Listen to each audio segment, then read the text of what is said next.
Hi, folks. This is the Mark and Larry show.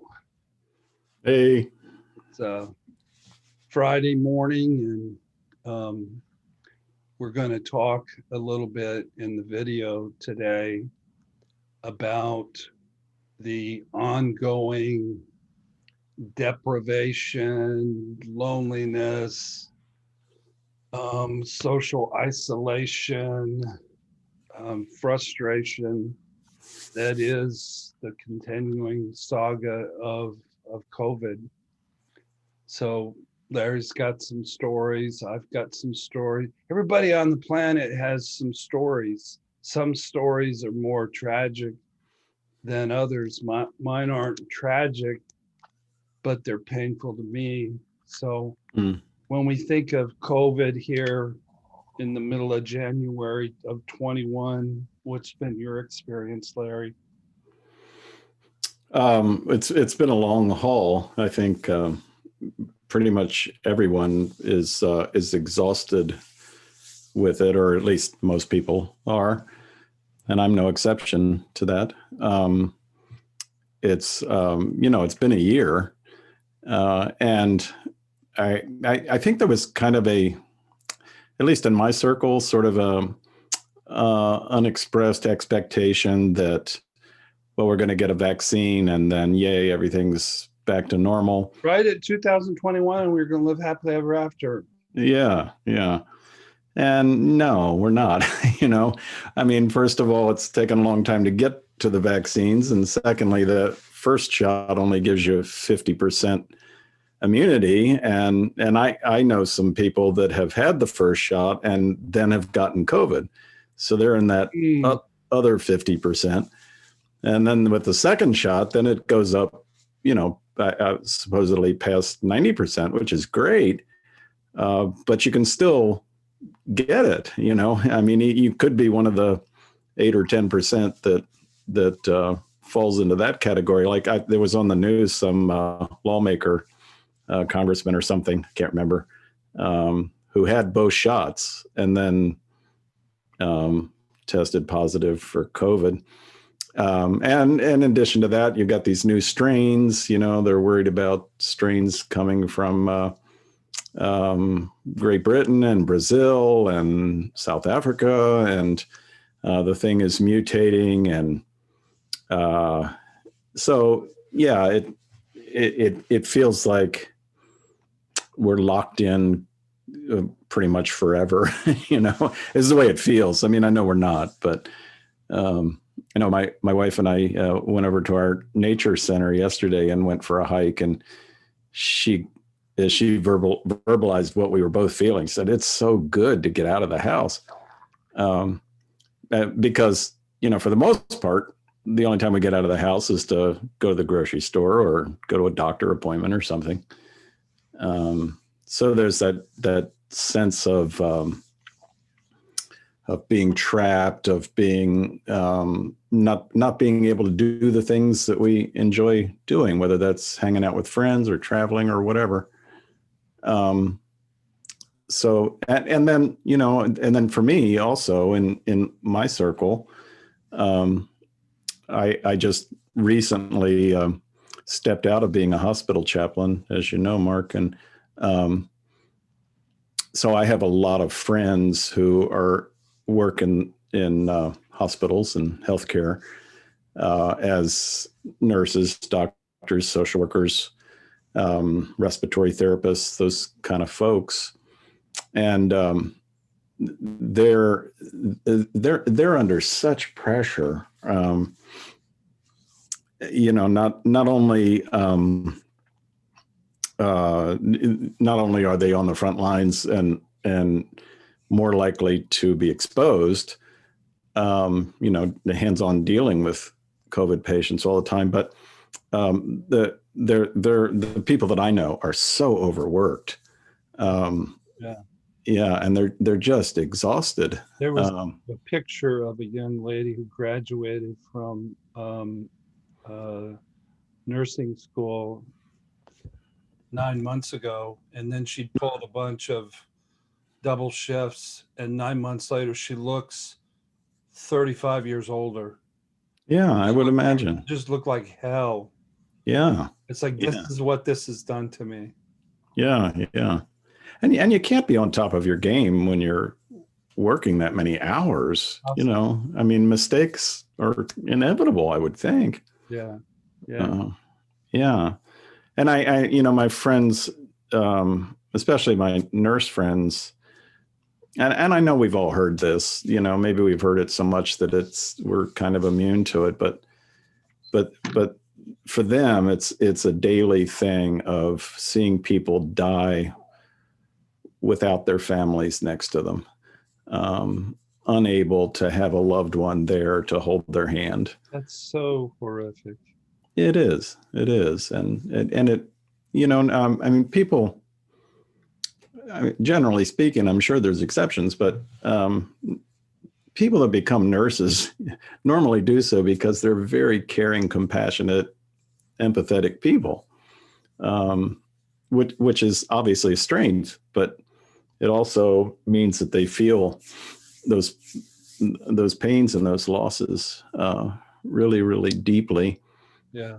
And then to make it, I mean, to bring it down to the real personal level, I have a wife that I love very much. We've been married for over 35 years, happily, by the way. I don't think it's just a matter of length of time. It's because I've met people that have been married 50 years and hated it, The vast majority. So anyway, with this, I love my wife, and she has she's had asthma her whole life. She has bronchiectasis, which is it's one of the COPD diseases. COPD is like a umbrella. And normally we think of like emphysema, that kind of thing, but bronchiectasis is another one that fits under there. So she has COPD and asthma, and she has 2 heart stents because of blockages in arteries. So she's, at high risk. And, for me, that's why I'm extra careful as to where I go and who I'm around, because I wouldn't want to bring anything home. Right. One of the insidious things about this disease is that you can get it so easily, and B, asymptomatic people can spread it all over the place. Right. Makes it really hard. Yeah. I was thinking about how is it affecting me? And I never thought I would say this, but I desperately miss my family. Um, when my younger brother had a birthday, his 60th birthday in September, and we met at a restaurant, and about half the family was there. Mm-hmm. I was in South Carolina, and I was going 90 to Yeah. get back because I just didn't want to miss it. And we had one of the best dinners ever. It just, Mm-hmm. everybody was in a wonderful mood, and we laughed and we told stories, and the sense of family and the love Mm-hmm. was palpable. Mm-hmm. Thankfully, they put us off in a corner outside, so the loudness of the family, didn't uh, bother people too much. But it was just a magical, special night. Yeah. And then my family has a lot of nurses in it, and this was a bit before that people were getting their shots, and then it got cold. Uh-huh. So we went from a family who was willing to meet outside, but we're not willing to meet outside when it's 23 degrees. Right. So Right. so Thanksgiving is my favorite holiday. Mm. For my family, my son and his wife come for Thanksgiving, and, Mm. and we have a football game, and like probably 12 people play in the football game, and it's become a tradition. My daughter-in-law is like Jerry Rice. She's like this amazing athletic receiver, and but and then I get to watch the Cowboys, and we have amazing food, and then we sit around and play cards until 3 o'clock in the morning. And you Mm. don't have to fuss and muss with all kinds of gifts and preparation. It's the best holiday. And this year I went to a friend's house, and Mhm. everybody has different cultures, Mhm. traditions, Yeah. and I stepped into um, A different culture. a different culture, Yeah. and it was like um, a Nigerian guy walking into an Iranian's house and trying to show honor and deference, but accidentally greatly offending the host. Yeah. Yeah. And it was cold and distant.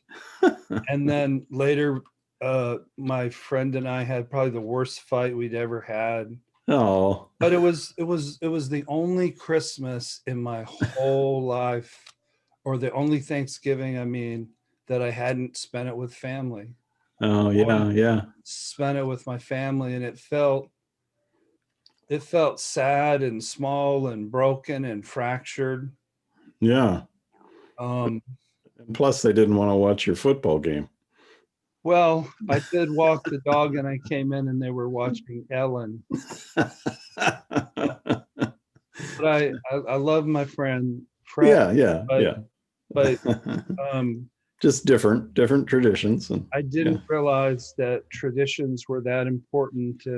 And then Uh-huh. for Christmas, we had nothing. We had nothing except for a Zoom call the day after Christmas.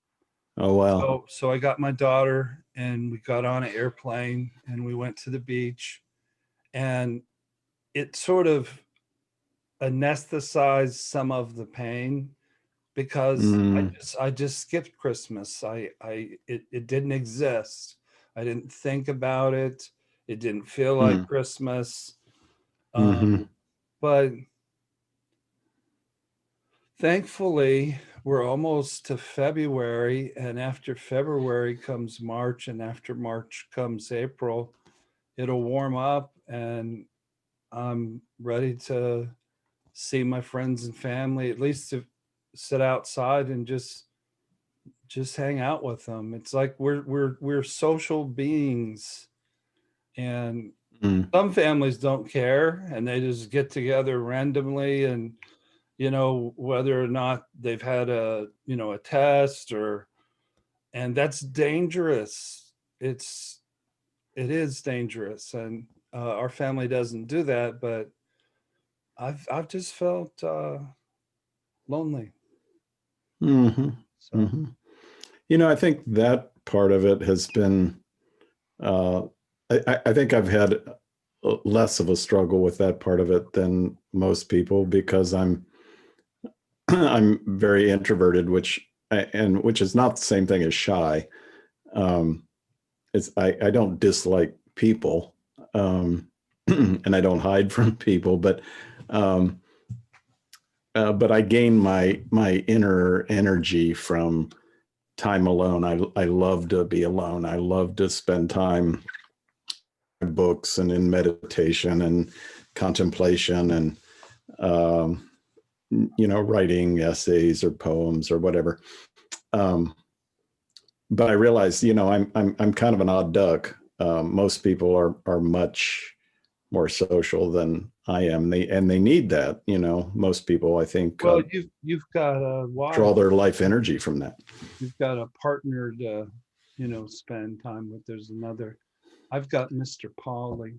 Yeah, yeah, yeah, yeah, yeah. Although I spend a lot of time away from my partner, you know, uh, in my own little space. Yeah. So, um, and I mean, I hesitate to say there's anything positive about a pandemic, but There's a lot of positive things that have happened. yeah, eh, like one thing I think is it's kind of highlighted the fact that we live in a global community. We are one humanity. This is not an American problem or a Chinese problem. It's a human problem, Mm-hmm. and it's all over the world. Uh, Yeah, yeah. I was talking with a couple in Los Angeles late last night, and the wife expressed a sense of just being really depressed about the world. oh, And I said, why? And she said, LA is sort of an epicenter now of yeah, the yeah, virus. absolutely. And then to see something as sacred and representative of the strength of our country, Capitol Hill, be violated, have Hmm. people be killed.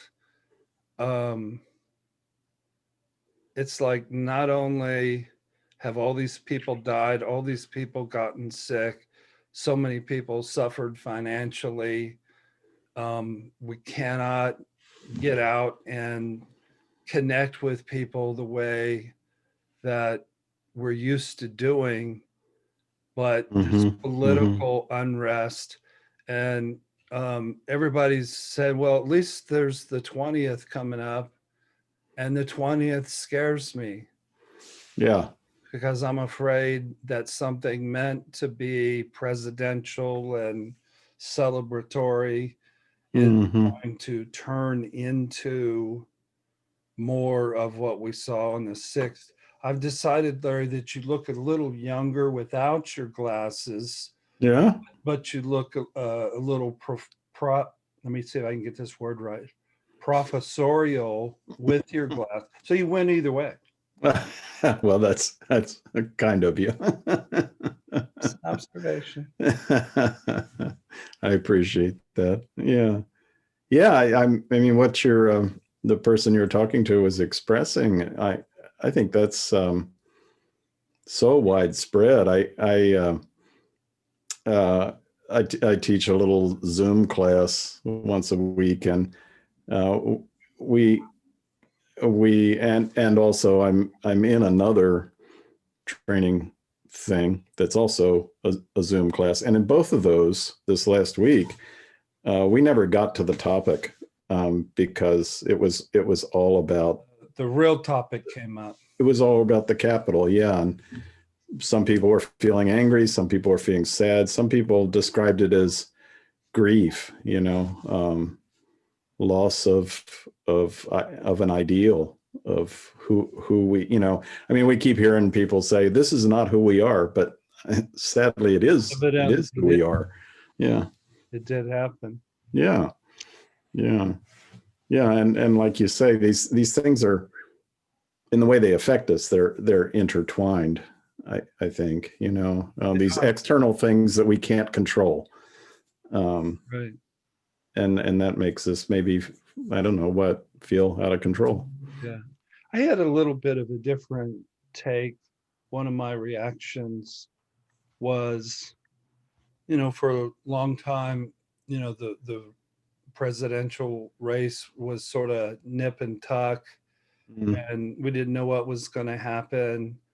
And a lot of my friends on Facebook were, supportive. Well, not a lot, but a few of my friends on Facebook were supportive of Trump. Hmm.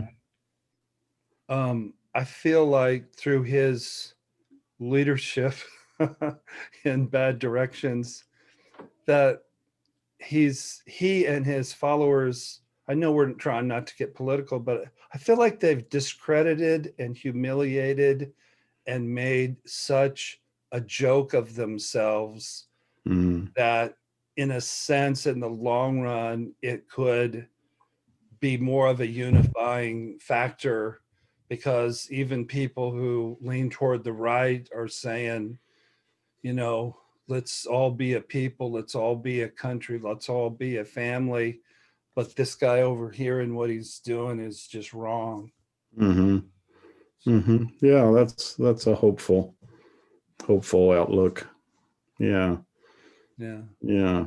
But it brings up a question though. What I guess it's a general question. When we are feeling stressed, angry, sad, whatever, because of external things like COVID or the riot in DC or whatever it may be, um, these are external things that we don't have any control over, and yet we feel them in our bodies. What do we do about it? If I hadn't just had rotator cuff surgery, I would say go get a really good workout as a start. But as you know, Exercise. Yeah. 3 days ago, I was feeling really sad because, Mm-hmm. along with the social isolation from my family, living alone, I'm also about 2 weeks away from having a divorce finalized. And I was just terribly sad. So, what I did, Mm-hmm. I called a friend up, and Mm. he was a really good listener. And uh, I just started pouring out my heart and having tears come out. And a lot of stuff that had been residing in my belly for a long, long time. He just sat and Mm. listened and listened and listened. And I went from about, I said this in another video, I was on about a 12 out of 100 in Mm. unhappiness. And by an hour and a half later, I was at 80. Mm. The power of empathetic, caring, sincere human contact is so wonderful and so healing. The guy I called was actually Larry, and he helped me so much. But there's lots of ways to cope. But for me that day, I needed somebody to listen to me and somebody to let me cry. What are some of the things you do to cope?